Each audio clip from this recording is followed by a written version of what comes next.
Alright, welcome back everybody. This is a short little video on intergalactic fishing.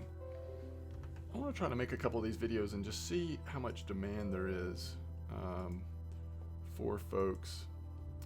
And so that's what we're doing right now.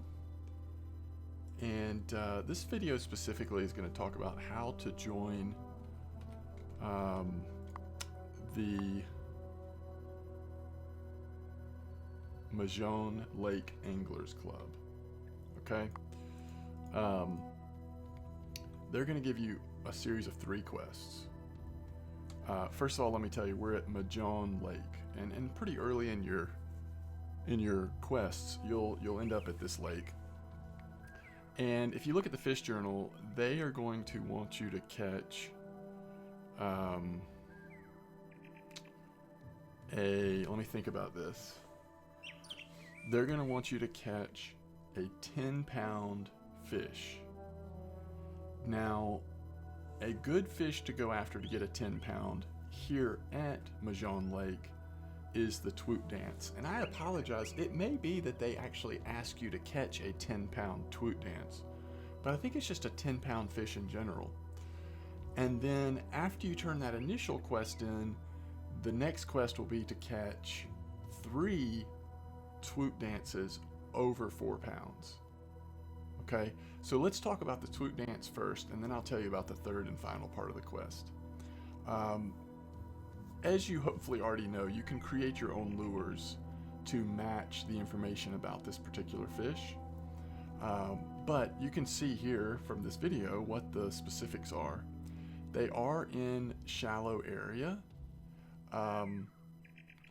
And so typically what I was finding is that just sort of along the shore in shallower parts of the lake was a good place to catch those.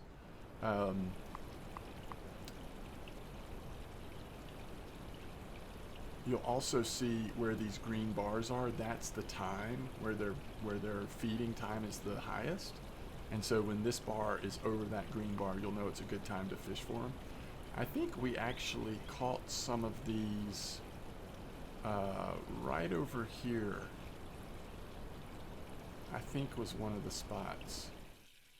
But honestly, I may be getting confused with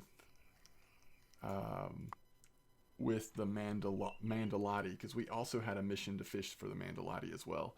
And this one is definitely in vegetation. This one just says shallow water. So basically anywhere on the map, if you have the heat map part activated, you'll see like where shallow water is. So this is shallow water because it's blue. The green, yellow, and pink and red are showing you darker parts. So basically if you get a lure and match it fairly close to the numbers of the Twoot dance, even if it's not that close, you'll still catch them some.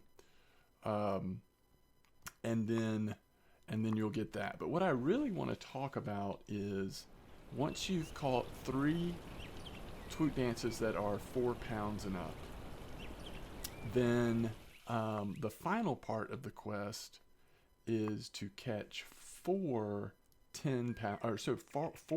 12-pound fish. And that's getting into a little bit more difficult territory at this lake. Yes, I have caught a 13.67 Twoot dance here, but they're going to be fairly rare. So to get 4 of them over 12 pounds could take you quite a while on the Twoot dance. So I want to give you an alternative option.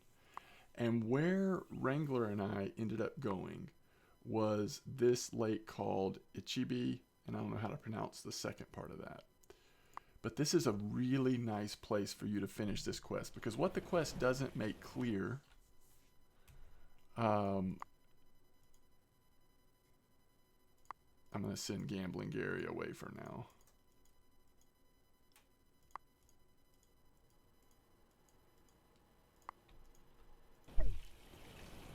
And if you look at the heat map here on this lake, there is only one place where it gets really deep, and that's where you want to go. Okay, now if you look at the fish journal here, the reason why we chose this place to get our 4 12-pound fish is there are two species that regularly can go over 12 pounds, but especially the one that's called Lin, L-L-I-N. And I actually have the lake record here right now for my game, which is 18.43 pounds, okay? So if you craft a lure that is pretty close to the Lin's desired effect, and you'll notice that it's also very similar to Doe Leap, which can also get over 12 pounds, and I have the lake record here as well.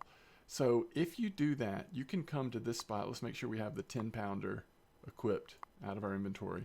You can fish in this one little spot, and before it even hits the floor, in most cases, you will see a fish get on. And it doesn't take very long to start getting 12-pounders in. It might have taken me an hour total, but I didn't have as strong a rod there then, and so it was the big ones were really hard to get in. I've got an upgraded rod now, so it's not quite as bad, but it is it's just a really nice place because you've got two species of fish here that can go over, and here's that other one I was telling you about, the Doe Leap. You've got two species of fish that can go over that important 12-pound size limit. It makes this place a really good opportunity to complete this quest. So I won't sit here and work on catching them. I won't bore you with that. But there's another Lin, and that is the right species. But you can see the average weight is 5.5 pounds, but max weight is 18.43. So to get over 12, there's a lot of space in there for you to hit that 12. And listen, there might be better lakes than this one to do that at as well. But from just looking around at a few different lakes, it seemed to be a really good spot to do it. The only downside I will say is that the Ult dock where you sell fish is so far away from the spot you're going to be fishing. If you don't have an upgraded boat with multiple additional live wells, then you're basically just going to have to dissect all the fish you get or release them, even though they're worth a lot, unless you want to take the time to go back and forth to the dock. But if you've got like a standard boat like I still do, which is pretty slow, then that's not going to feel ideal. But once you do that, and then you go back and turn that final part of the quest in at Majonn Lake, you're officially a part of the Majonn Club, and you get a big chunk of credits. You get 2,000 credits, which I'm going to use to buy an upgraded boat. But it's one of the early opportunities to get a bunch of credits, but you do have to go to this dock down here that is the Majonn Anglers dock to start that. So you got to talk to them, agree that you want to be a part of the club, and then go through those 3 series of quests. It gives you a lot of credits once you complete it, and it's also an opportunity to catch some bigger fish. So I would say you at least want to have your first upgraded rod. So I mean, and that the first significant upgrade doesn't cost you more than what, like 150 credits to get the one that's got at least like strength 3 or 4 down there. So anyway, hopefully this has been helpful. If y'all are playing this game out there and want to see more videos about it, please let me know. I've got a couple of ideas for some little tricks and things that we've discovered so far in playing it. So thanks for watching. I'll see you next time.